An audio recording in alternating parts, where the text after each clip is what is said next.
ছাত্র রাজনীতির নামে বিশ্ববিদ্যালয়গুলোতে লেজুর বৃত্তি চর্চা উচিত নয় বলে মনে করছেন বুয়েট অ্যালামনাই অ্যাসোসিয়েশনের সভাপতি অধ্যাপক ডক্টর আইনুন নিশাত।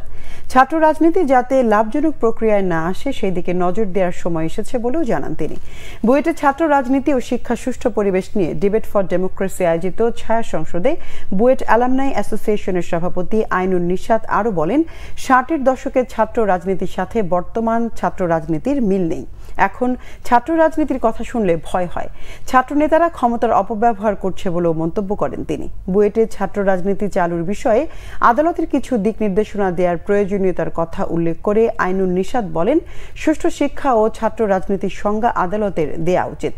ছায়া সংসদে ডিবেট ফর ডেমোক্রেসির চেয়ারম্যান হাসান আহমেদ চৌধুরী কিরণ বলেন, চাঁদাবাজি, টেন্ডারবাজি, হল দখল ও অস্ত্রবাজি ছাড়া বর্তমান ছাত্র রাজনীতিতে আর কিছু নেই। তিনি বলেন, রাজনীতি ছাড়া বুয়েটের শিক্ষার্থীরা অনেক বেশি ঐক্যবদ্ধ, সেখানে গণতন্ত্র চর্চা আগের থেকে বেশি।